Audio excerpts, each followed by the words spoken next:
everybody, we are so grateful that you guys have decided to join us on this course and that you have continued up until this point.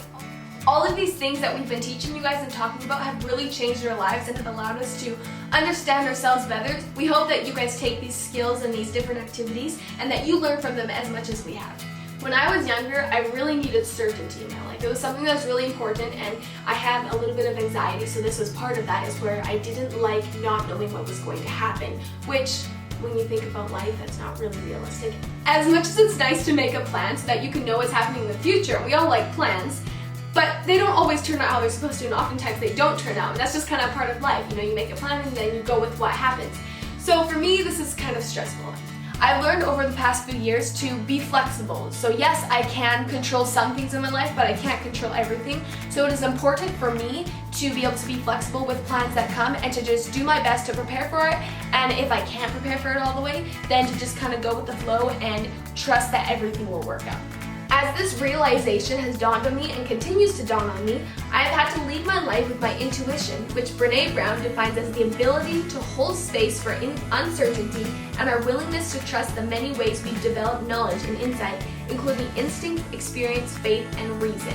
This means that inside of us we need to cultivate the skill of being okay with uncertainty, for knowing from our past experiences that things will work out. This can be hard to do. As humans, we don't like not knowing something.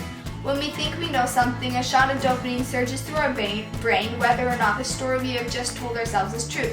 Our brain wants to think things are certain, and so it is important to us to feel comfortable with the idea that we don't always know all the answers. We need to trust that it will all work out and it will all be okay, even as we sit with the uncomfortable feeling of not knowing everything. Trusting is like faith.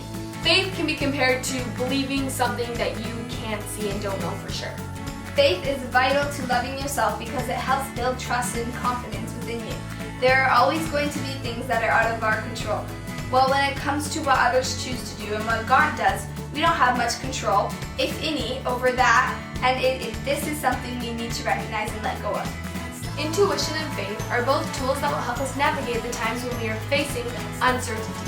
It is important to start now to cultivate the skill to listen to that voice within you, your intuition that is much more than a feeling. It takes into consideration experience, logic, and faith, so that you are able to feel confident even when circumstances are not ideal. When you do this, your respect and your love for yourself will increase. As you do hard things and succeed, you cannot help but to feel connection with yourself. Here are some ways to strengthen that inner voice that each of us have. First, be still and listen. Put away your phone, pause the music, stop the movie, and just sit down and be alone with yourself. Get out a pen and write down what you're feeling. What are your fears? What excites you? What are your worries? The more often you write down, the greater your sense of yourself will be over time.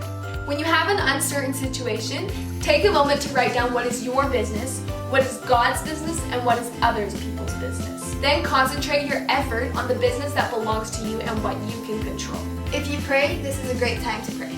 If you don't but find peace in nature, make sure you find some time to spend there so that your thoughts and emotions can organize themselves and the feelings you have there will empower you. We've attached some journal pages that will help you fulfill this assignment and to understand yourself better and what brings you peace and to help you develop your inner voice and to notice it more. Thank you so much for coming, and we'll see you guys tomorrow.